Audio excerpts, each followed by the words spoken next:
بسم اللہ الرحمن الرحیم۔ اپنی پوری تباہ کاریوں کے ساتھ یہ جنگ کافی دیر تک جاری رہی۔ ایسا لگتا تھا کوہستانوں سے گری ہوئی اس وادی کے اندر ایک طوفان اٹھ کھڑا ہوا ہو۔ مغربی ترک، ایغوری اور تائمان قبائل اس انداز سے حملہ آور ہو رہے تھے گویا وہ چنگیز خان کے لشکر کو سیلاب بلا کی طرح بہا لے جائیں گے۔ چنگیز خان کو اس دباؤ کے تحت بار بار پیچھے ہٹنا پڑتا تھا۔ اس طرح تھوڑا سا پیچھے ہٹ کر منگول دشمن کے دباؤ کو کم کر لیتے تھے۔ عین اسی وقت چنگیز خان کے بیٹے جوچی اور چوغتائی جو گات میں بیٹھے ہوئے تھے نے لشکر کے ساتھ دشمن کی پشت پر حملہ کر دیا۔ اب جنگ فیصلہ کن دور میں داخل ہو گئی اور چنگیز خان کے لشکر نے دو طرفہ قتل عام شروع کر دیا۔ چنگیز خان یہاں بھی فتح مند رہا۔ دشمن کی لشکریوں کی اکثریت تہتیہ ہو گئی۔ بچنے والوں میں سے کچھ بمشکل فرار ہوئے اور باقی کو اسیر بنا لیا گیا۔ پھر اس وادی میں چنگیز خان ایک جگہ بیٹھ گیا اور قیدیوں کو اس کے سامنے پیش کیا جانے لگا۔ ساتھ ہی اس نے اپنی لشکریوں کو حکم دے دیا تھا کہ اس جوان کو تلاش کریں جس نے شروع کی انفرادی جنگ میں 3 منگولوں کو میدان کے اندر موت کے گھاٹ اتار دیا تھا۔ اس کے بعد وہ قیدی جو اس کے کام کے نہ تھے موت کے گھاٹ اتار دیے گئے اور جو طاقتور، توانا اور اچھی قسم کے جنگجو تھے انہیں اس نے اپنی لشکر میں شامل کر لیا۔ اب باقی صرف وہ چند اور چیدہ سے لوگ رہ گئے تھے جو اس کے سامنے خصوصی طور پر پیش کیے جانے تھے۔ وہ مسلمان جوان جس نے انفرادی مقابلہ جیتا تھا چنگیز خان کو نہ ملا، شاید وہ فرار ہونے میں کامیاب ہو گیا تھا۔ اسی دوران چنگیز خان کے سامنے ایک ایغوری شخص کو پیش کیا گیا جو اپنی مٹھی میں سونے کی کوئی شے بڑی حفاظت سے دبائے ہوئے تھا۔ چنگیز خان نے اس سے پوچھا، یہ جو کچھ تو نے اپنی مٹھی میں چھپا رکھا ہے کیا یہ کوئی زیور ہے جو تو اس کی ایسی حفاظت کر رہا ہے کہ کوئی تجھ سے چھین نہ لے؟ اس ایغوری نے کہا، اے خان، میں اس لشکر کے سالار کا خدمتگار ہوں۔ میرے ہاتھ میں میرے آقا کی سونے کی مہر ہے اور جب وہ کوئی حکم جاری کرتا تھا تو یہ مہر اس پر ثبت کرتا تھا۔ میں نہیں جانتا میرا آقا زندہ ہے یا اس جنگ میں کام آ چکا ہے، لیکن جب تک میں زندہ ہوں میں اس مہر کی حفاظت کروں گا کیونکہ یہ مجھے سونپی گئی تھی۔ اس کی حفاظت میرے ذمہ تھی اور میں اس کا امین ہوں، لہٰذا میں اپنی زندگی کے آخری سانس تک اس کی حفاظت کروں گا۔ ہاں، اگر کوئی مجھے موت کے گھاٹ اتار کر یہ سلسلہ ختم کر دے تو اور بات ہے، لیکن جب تک میری جان میں جان ہے میں اس کی ضرور حفاظت کروں گا۔ چنگیز خان کچھ دیر سر جھکائے کچھ سوچتا رہا، پھر پوچھا، تیرا آقا اس مہر سے اور کیا کیا کام لیتا تھا؟ اس ایغوری نے جواب دیا، جب میرا آقا چاندی یا غلہ اکٹھا کرتا تو اس کام پر اپنے عوام اور اپنی رعایا میں سے کسی کو مقرر کرتا اور یہ کام کرنے کے لیے اسے میرے آقا کی طرف سے ایک تحریری حکم نامہ دیا جاتا تھا تاکہ ہر کوئی اٹھ کر یہ کام شروع نہ کر دے، اور اس حکم نامے پر یہ مہر بھی ثبت ہوتی تھی تاکہ ہر کوئی ایسا حکم نامہ خود تیار کر کے لوگوں سے چاندی اور غلہ نہ وصول کرتا رہے۔ اس مہر کی وجہ سے لوگ جان جاتے تھے کہ یہ اصل میں ایک شاہی فرمان ہے۔ چنگیز خان نے کہا، تمہارا نام کیا ہے؟ اس نے جواب دیا، آپ مجھے ایغوری کہہ کر ہی پکار سکتے ہیں کیونکہ میرا آقا مجھے اسی نام سے پکارا کرتا تھا۔ چنگیز خان نے کہا، تمہاری گفتگو اور اس مہر کی یوں ہی حفاظت اور نگرانی سے میں نے جانا ہے کہ تم اپنے آقا کے انتہائی وفادار اور مخلص ہو۔ اے ایغوری، اب جب کہ تمہارا آقا شاید اس جنگ میں مارا جا چکا ہے اور یہ جو مہر تمہارے ہاتھ میں ہے بیکار ہو چکی ہے، تو کیا ان حالات میں تم میری ملازمت کرنا پسند کرو گے؟ اور کیا تم میرے ساتھ بھی ایسا ہی خلوص اور امانت داری کا برتاؤ کر سکو گے جیسا کہ تم نے اپنے مرنے والے آقا کے ساتھ کیا ہے؟ ایغوری نے کہا، اے خان، میں تمہاری خدمت کرنے کو تیار ہوں، لیکن میں مسلمان ہوں اور کیا ایک مسلمان کی حیثیت سے آپ کے لشکر میں میری کوئی جگہ ہوگی؟ آپ جانتے ہوں گے کہ ایغوری زبان بنیادی طور پر ایک شامی زبان ہے۔ میں نسلاً عرب ہوں اور ملک شام میں رہتے ہوئے ایغوری زبان پر مکمل عبور حاصل کر چکا ہوں۔ چنگیز خان نے کہا، اے ایغوری، میرے لشکر میں مذہب کا تعصب نہیں ہے۔ پھر اس نے اپنے قریب ہی کڑے یسوتائی کی طرف اشارہ کیا اور کہا، تم ذرا اس جوان کی طرف دیکھو، یہ میرے عمدہ ترین اور صف اول کے سالاروں اور جنگجوؤں میں سے ایک ہے، بلکہ ان میں سب سے اوپر ہے۔ یہ بھی مسلمان ہے اور عام مسلمان بھی نہیں، بلکہ یہ پکا اور کٹر قسم کا مسلمان ہے اور اس کا باپ قریت ترک تھا۔ ایغوری فوراً یسوتائی کی طرف متوجہ ہوا اور اس کی طرف بڑھا۔ یسوتائی نے بھی اس سے مصافحہ کرنے کے لیے اپنا ہاتھ آگے بڑھایا۔ ایغوری نے یسوتائی کا آگے بڑھا ہوا ہاتھ ایک طرف ہٹا دیا اور اس سے بغلگیر ہوتے ہوئے اس نے اس کے کان میں کہا، اے میرے عزیز، میں عربی، ترکی، ایغوری اور کچھ دوسری زبانوں پر بھی مکمل عبور رکھتا ہوں۔ گو میں ایک اچھا سپاہی نہیں، لیکن ایک عمدہ اور قابل بھروسہ مصاحب ضرور ثابت ہوں گا۔ اے میرے عزیز، تم میرے بیٹوں کی طرح ہو، اس لیے کہ عمر کے لحاظ سے میں اس وقت 50 کے چکر میں ہوں۔ تم قابل تعریف ہو کہ ایک مسلمان کی حیثیت سے تم نے منگولوں کے اندر اس قدر بلند اور عرفہ مقام حاصل کیا ہے۔ تم سے مصافحہ کر لینا زیادتی تھا، اس لیے میں تم سے بغلگیر ہوا ہوں کہ اے میری قوم کی عظیم فرزند، منگولوں کے اندر رہ کر یہ مقام پانا کوئی آسان کام نہیں ہے، لہٰذا تم قابل تحسین ہو اور قابل تحریم بھی۔ یسوتائی نے بے پناہ خوشی کا اظہار کرتے ہوئے کہا، اے میرے بزرگ، منگولوں کے لشکر میں آپ جیسے مسلمان کو میں خوش آمدید کہتا ہوں۔ میرا باپ فوت ہو چکا ہے، ماں اور بہن ایک حادثے کا شکار ہیں، ان کے بارے میں بعد میں آپ کو تفصیل سے بتاؤں گا۔ منگولوں کے لشکر میں اے میرے بزرگ، آپ کی آمد میرے لیے دلی سکون اور اطمینان کا باعث ہوگی۔ ایغوری نے بھرپور شفقت سے کہا، تو اے میرے بیٹے، پھر منگول لشکر میں تمہارے ہی ساتھ رہوں گا، اس طرح یقیناً منگولوں کے اندر خود کو اجنبی محسوس نہ کروں گا۔ پھر ذرا رک کر اس نے کہا، اور سنو بیٹے، یہ تو میں بتا ہی چکا ہوں کہ میں عرب ہوں، پر میرا نام حذیفہ بن محکم ہے، لیکن مجھے عموماً ایغوری کہہ کر ہی پکارا جاتا ہے۔ اب میں تمہارے اس خان سے بات کرتا ہوں۔ پھر اس نے چنگیز خان سے کہا، اے خان، میں آپ کی ملازمت کرنے پر بخوشی رضامند ہوں، لیکن میری اس کے لیے آپ سے یہ گزارش ہے کہ آپ مجھے یسوتائی کے ساتھ رہنے کی اجازت دیں گے۔ چنگیز خان نے جواب میں کہا، میں خوش ہوں کہ تم نے اپنی رہائش کے لیے یسوتائی کا انتخاب کیا، یقیناً تم یسوتائی کے ساتھ ہی رہو گے، لیکن یہ تو کہو تم اپنے پرانے آقا کی اور کیا کیا خدمت کرتے رہے ہو؟ حذیفہ بن محکم نے کہا، میں مہرے بنانے اور گھوڑے داغنے کا فن بھی جانتا ہوں، اور اپنے آقا کے لشکر میں جس قدر گھوڑے تھے انہیں میں ہی داغا کرتا تھا۔ چنگیز خان نے دلچسپی لیتے ہوئے پوچھا، گھوڑوں کو کس مقصد کے لیے داغا جاتا تھا؟ حذیفہ بن محکم نے کہا، میرے آقا کی ایک اور لوہے کی مہر تھی جسے گرم کر کے گھوڑوں کو داغا جاتا تھا، اس مہر سے یہ پتہ چلتا تھا کہ ان گھوڑوں کا تعلق کس لشکر سے ہے۔ پھر ایغوری نے اپنی پیٹھ پر لٹکتی ہوئی ایک خوبصورت اور آراستہ کی ہوئی دف گھما کر اس کے سامنے کی اور کہا، اس کے علاوہ میں ایک عمدہ گانے والا اور ایک کامیاب کھوجی بھی ہوں۔ چنگیز خان نے کہا، اے ایغوری، اب تم میرے لیے بے حد قیمتی ہو گئے ہو، تم میرے بیٹوں کو ایغوری زبان اور کھوج لگانے کا فن سکھانا۔ پھر ذرا رک کر وہ مزید بولا، اور سنو ایغوری، یہاں سے جانے کے بعد تم میرے لیے بھی 2 مہریں بنانا، ایک وہ جس سے گھوڑوں کو داغا جائے گا، اور دوسری وہ مہر جو میرے جاری کردہ احکامات پر ثبت کی جایا کرے گی، اور ہاں یہ بھی یاد رکھو کہ احکامات جاری کرنے والی مہر پر لکھا جائے گا، آسمان پر خدا اور زمین پر خدا کی قوت، نوع انسان کے بادشاہ کی مہر۔ حذیفہ بن محکم نے کہا، میں آپ کے مسکن میں جا کر ایسی ہی مہریں آپ کو بنا دوں گا۔ چنگیز خان نے پھر کہا، ذرا اپنی دف اتارو اور مجھے گا کر سناؤ تاکہ میں جان سکوں کہ تم کیسا گاتے ہو، یہاں میرے سامنے بیٹھ جاؤ۔ حذیفہ بن محکم چنگیز خان کے سامنے بیٹھ گیا، پھر اس نے دف بجانا شروع کر دیا، اس کی انگلیاں انتہائی مہارت کے ساتھ دف پر برس رہی تھی۔ حذیفہ بن محکم تھوڑی دیر کے لیے رک گیا، تاہم دف پر اس کے ہاتھ بدستور حرکت کر رہے تھے۔ ایک تو حذیفہ بن محکم کی آواز میں مٹاس اور تراوت تھی، ایسا لگتا تھا کہ حذیفہ بن محکم کے اس الحان نے فضاؤں کے اندر رنگوں کی ایک تغیانی اور خوشبو کا ایک سیل برق رکھ دیا ہو۔ اس کے الحان نے لہو کے اندر ایک ابال اور دلوں کے اندر بہر کی سی بے قراری بھر دی تھی۔ حذیفہ بن محکم نے رک کر پھر گانا شروع کیا۔ جب حذیفہ بن محکم نے گانا ختم کر دیا، اس کے دف پر حرکت کرتے ہوئے ہاتھ رک گئے، تب چنگیز خان نے اسے مخاطب کرتے ہوئے کہا، اے ایغوری، گو میں نہیں جانتا کہ تو نے کیا کہا، کیا گایا، کہ میں اس کا مطلب نہیں سمجھا، لیکن پھر بھی اے ایغوری، تیرا دف بجانے اور گانے کا انداز یقیناً میرے لیے مسحور کن تھا، تیری آواز میں سوز و خوش الحانی، کشش اور کھینچاؤ تھا۔ اب تم یسوتائی کے پاس بیٹھو کہ تم اس کے لشکر کے ایک فرد ہو، ابھی میں نے چند ایسے قیدیوں کا فیصلہ کرنا ہے، ان سے گفتگو کرنی ہے جن کے ساتھ برسوں سے میری دشمنی اور عداوت چل رہی ہے۔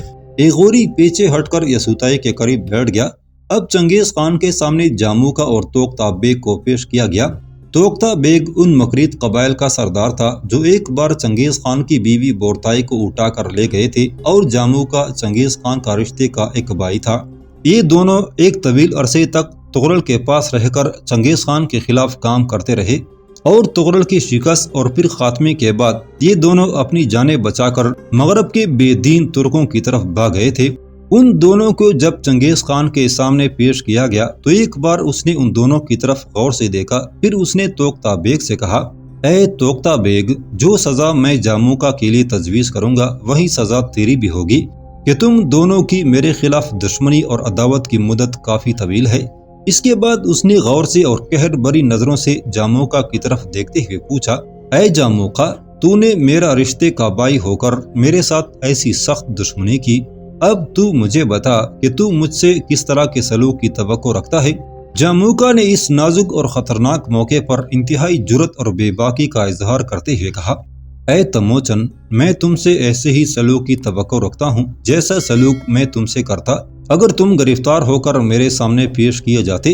چنگیز خان جاموکا کے اس جواب پر دنگ سا رہ گیا، تاہم وہ اپنی پریشانی پر فی الفور قابو پا گیا اور دوبارہ پوچھا، اگر میں گرفتار ہو کر تیرے سامنے لایا جاتا تو اس صورت میں تو میرے ساتھ کیا سلوک کرتا؟ جاموکا کی چھاتی تھن گئی اور اس نے پھر ویسے ہی حوصلے اور ضبط کا مظاہرہ کرتے ہوئے کہا، اگر تم گرفتار ہو کر میرے سامنے آتے تو میں تجھے منگولوں کی قدیم روایت کے مطابق آہستہ آہستہ عذاب کی موت مارتا، یعنی اگر تو میرے سامنے لایا جاتا تو میں یکے بعد دیگرے تیرے جسم کے سارے اعضاء کاٹ ڈالتا۔ یہ کاٹنے کا عمل میں تیری چنگلیوں سے شروع کرتا، اور اس کے بعد ایک جوڑ یومیہ کے حساب سے میں تجھے کاٹتا چلا جاتا، اور یوں تو میرے ہاتھوں ذلت کی بدترین موت مارا جاتا۔ چنگیز خان نے کہا، لیکن میں تجھے ایسی موت نہ ماروں گا، کیونکہ میں نے اپنی قوم کے لیے ایک نیا دستور العمل یاسا کی صورت میں مرتب کر دیا ہے، جس کے تحت ہم نے بیشتر قدیم روایات کا خاتمہ کر دیا ہے۔ سو اے جاموکا، میں تیرے لیے انہی نئی روایات کے مطابق سزا تجویز کروں گا، اور تیرا یہ ساتھی اور مکریت قبیلوں کا سردار بھی اسی سزا کا مستحق ہوگا۔ پھر ذرا رک کر اس نے کہا، دیکھ جاموکا، اب ہماری نئی روایات میں کسی عالی نسب سردار کا خون بہانا روا نہیں ہے۔ اب ہم تیرے جیسے لوگوں کو یا تو ریشم کے پندوں سے پھانسی دے دیتے ہیں، یا تجھے اور توختہ بیگ جیسے غداروں کو بھاری سموروں کے درمیان دبا کر اس کا دم بند کر کے مار دیتے ہیں۔ اور سن، یہاں میں ان بیابانوں کے اندر تجھے اور توختہ بیگ کو ریشمی پندے سے گلا گونڈ کر مار دوں گا۔ اس معاملے میں چنگیز خان نے قطعاً کوئی تاخیر نہ کی اور جاموکا کے علاوہ توختہ بیگ کا بھی گلا گونڈ کر خاتمہ کر دیا۔ اس کے بعد وہ وہاں سے اپنی لشکر سمیت قراقرم کی طرف کوچ کر گیا۔ سپہر کے قریب جب چنگیز خان کا لشکر قراقرم پہنچا اور یسوتائی اپنے گھر کے اندر داخل ہوا تو بولائی نے آگے بڑھ کر اس کا استقبال کیا۔ بولائی کو مخاطب کرتے ہوئے یسوتائی نے پرسکون مسکراہٹ سے کہا، اے ام بولائی، ان سے ملو، ان کا نام حذیفہ بن محکم ہے اور یہ مسلمان ہے، یہ اس گھر میں تیرے ساتھ رہیں گے۔ چنگیز خان نے بعض غیر معمولی صفات کی بنا پر انہیں اپنے لشکر میں شامل کیا ہے، اور یہ اپنے حالات تمہیں خود ہی تفصیل سے بتا دیں گے، جبکہ راستے میں اپنے اور تمہارے حالات میں انہیں کھل کر سنا چکا ہوں۔ اے ام بولائی، تم جیسے میرا خیال رکھتے ہو ایسے ہی ان کی دیکھ بھال کرنا۔ میں خوش قسمت ہوں کہ ایک کے بجائے اب میرے 2 ام ہو گئے ہیں۔ بولائی خوش دلی سے مسکراتا ہوا آگے بڑھا اور یہ غوری سے گلے ملتے ہوئے اس نے کہا، اے میرے عزیز، میں تمہیں خوش آمدید کہتا ہوں۔ پہلے میں اور یسوتائی اس گھر کے 2 افراد تھے، میں خوش ہوں کہ اب ہم اس گھر کے 3 افراد ہو گئے ہیں، یہ ہم پر اللہ کی رحمت اور اس کا کرم ہے۔ یسوتائی نے کہا، اے ام بولائی، تم انہیں اندر لے کر چلو، میں دونوں گھوڑوں کو استبل میں باندھ کر ان کے چارے کا انتظام کرتا ہوں۔ بولائی حذیفہ بن محکم کا ہاتھ تامے اسے اندر لے گیا۔ یسوتائی دونوں گھوڑوں کو کمرے اور چپر سے بنائے گئے استبل میں لایا، وہاں اس نے پہلے گھوڑوں کی زینیں اتار کر ایک طرف رکھی، دونوں گھوڑوں کو استبل سے باہر بچھائی گئی ریت اور راکھ پر لٹا کر ان کی تھکاوٹ دور کرائی۔ تھوڑی دیر کے لیے اس نے دونوں کو کریرا کیا، پھر ان کے سامنے چارہ ڈال کر اور اپنی چرمی خرجین کندھے پر لٹکائے گھر کے اندر داخل ہوا۔ ایغوری اور بولائی دونوں مہمان خانے میں آتش دان کے پاس بیٹھے آپس میں باتیں کر رہے تھے۔ یسوتائی نے کندھے سے لٹکتی خرجین اتار کر بولائی کے پاس رکھتے ہوئے کہا، اے میرے امی مہربان، اس خرجین کے اندر وہ نقدی ہے جو اس جنگ میں حصہ لینے کی وجہ سے مجھے ملی ہے، یہ سنبھال لو۔ بولائی نے خرجین لے لی، ساتھ ہی اس نے یسوعائی کی طرف غور سے دیکھتے ہوئے کہا، اے یسوعائی میرے بیٹے، تمہارے بعد میں نے ایک بہت اہم فیصلہ کیا ہے جس کا تعلق تمہاری ذات سے ہے، اور اے میرے بیٹے، مجھے امید ہے کہ تم میرے اس فیصلے سے روگردانی نہ کرو گے۔ یسوعائی نے حیرت اور تعجب سے بولائی کی طرف دیکھا، پھر پوچھا، آپ نے میرے متعلق کیسا اور کون سا فیصلہ کیا ہے؟ میں سمجھتا ہوں آپ نے میرے متعلق کچھ بہتر ہی سوچا ہوگا۔ پھر اے میں کیوں تمہارے فیصلے سے روگردانی کرنے کی کوشش کروں گا؟ بولائی نے فیصلہ کن انداز میں کہا، تو پھر سنو، اب کی بار جب تم اپنی ماں اور بہن کے مجرموں کی طرف جاؤ تو مجھے بھی ساتھ لے کر جانا، تاکہ میں ایک اہم کام کو انجام دے کر لوٹوں۔ یسوعائی نے استفہامیہ انداز میں حیرت اور تعجب کے ملے جلے جذبات سے پوچھا، تمہیں ساتھ لے کر جاؤں؟ لیکن کیوں؟ اے میرے اس مہم پر آپ کو ساتھ لے جانے سے میرے لیے مصائب اور مسائل میں اضافہ ہوگا۔ میں آپ کو سنبھالوں گا یا اپنی دشمنوں سے نمٹوں گا؟ بولائی نے فی الفور کہا، تم اپنا کام کرنا، میں اپنا کام کروں گا۔ یسوعائی نے کہا، اے آپ مجھے چکروں میں نہ ڈالیں، صاف بتائیں کہ آپ کا کیا کام ہوگا۔ بولائی نے کہا، اے میرے بیٹے، آج تک تم مجھے زبانی ہی سنجار، تقدار اور ان کی بیٹی قرطینہ سے متعلق حالات و واقعات سناتے رہے ہو، لیکن میں اب ان حالات کو عملی صورت دینے کے لیے تمہارے ساتھ جاؤں گا۔ میں تمہارے اس گھر کو آباد دیکھنا چاہتا ہوں۔ بیٹے، میں سنجار اور تقدار سے تمہارے لیے قرطینہ کو مانگوں گا، اور مجھے امید ہے کہ وہ لوگ انکار نہ کریں گے۔ یسوعائی کی گردن جھک گئی اور وہ سوچنے لگا۔ بولائی نے پھر کہا، دیکھو بیٹے، اب تم انکار نہ کر دینا۔ یسوعائی نے کہا، اے میں انکار نہ کروں گا، میں آپ کے سامنے جھوٹ اور غلط بیانی سے کام نہ لوں گا۔ مجھے معلوم نہیں قرطینہ کے دل میں میرے لیے کیا جذبات ہیں، لیکن میں اسے پسند کرتا ہوں، وہ ایک اچھی اور دانشمند لڑکی ہے۔ بولائی مسکرا کر بولا، بس اب میرا مسئلہ حل ہو گیا، اب تم دونوں بیٹھ کر باتیں کرو، میں ذرا دیر میں کھانا تیار کر لوں۔ یسوعائی غوری کے پاس بیٹھا رہ گیا جبکہ بولائی کھانا بنانے چلا گیا۔ چنگیز خان جس وقت اپنے مہمان خانے میں اپنے بھائیوں، بیٹوں اور ساتھیوں کے ساتھ مغربی ترکوں اور ایغوریوں کے ساتھ گزشتہ جنگ پر تبصرہ کر رہا تھا کہ مہمان خانے میں میولی داخل ہوا، وہ سیدھا آ کر چنگیز خان کے سامنے بیٹھ گیا۔ اس کے آنے کی وجہ سے گفتگو کا سلسلہ منقطع ہو گیا اور کمرے پر سکوت طاری ہو گیا۔ میولی نے اس خاموشی سے فائدہ اٹھایا اور چنگیز خان کی طرف دیکھتے ہوئے اس نے کہا، اے خان، میں آج اپنی زندگی کی آخری خواہش آپ سے کہنے آیا ہوں، اس امید کے ساتھ کہ آپ اسے رد نہ کریں گے۔ چنگیز خان نے اس کی طرف دھیمی مسکراہٹ مگر تجسس بھری نظروں سے دیکھا اور پوچھا، اے میولی، میرے پرانے رفیق، میرے باپ کے قابل اعتماد ساتھی، تیری ایسی کون سی خواہش ہے جسے تو آخری خواہش کا نام دے رہا ہے؟ بے جھجک ہو کر کہہ اور اطمینان رکھ، اگر وہ میرے بس میں ہوئی اور اس قابل ہوئی کہ اسے پورا کر دیا جائے تو میں ضرور اسے پورا کروں گا، کیونکہ تم اور تمہارا بیٹا مقولی دونوں ہی میرے لیے قابل عزت ہو۔ میولی نے کہا، اے خان، یہ خواہش بھی ایسی ہی ہے کہ جس سے میرا اور میرے بیٹے دونوں کا تعلق ہے۔ اے خان، ایک طے شدہ امر ہے کہ میرا بیٹا مقولی ایک بار یسوعائی سے مقابلے میں ہار چکا ہے، لیکن اے خان، وہ مقابلہ اچانک رونما ہونے والے حالات کی بنا پر ہوا تھا۔ اس میں ایک لڑکی کا مسئلہ حائل تھا جس کی وجہ سے جوش و غضب میں آ کر یسوعائی یہ مقابلہ جیت گیا تھا، کیونکہ وہ لڑکی اس کی ہم مذہب تھی۔ پھر یسوعائی پہلے سے اس لڑکی کو جانتا تھا، لہٰذا اس موقع پر اس لڑکی کی وجہ سے اس پر ایک مذہبی جنون طاری ہو گیا تھا، اور اسی مذہبی جنون کی کیفیت میں یسوعائی یہ مقابلہ جیت گیا تھا۔ قبل اس کے کہ چنگیز خان جواب میں میولی سے کچھ کہتا، تموجو نے غصے اور خفگی کی حالت میں سوالیہ نشان بن کر پوچھا، اور اگر اس بار بھی یسوعائی نے یہ مقابلہ جیت لیا پھر اس کے متعلق تمہارے کیا تاثرات ہوں گے؟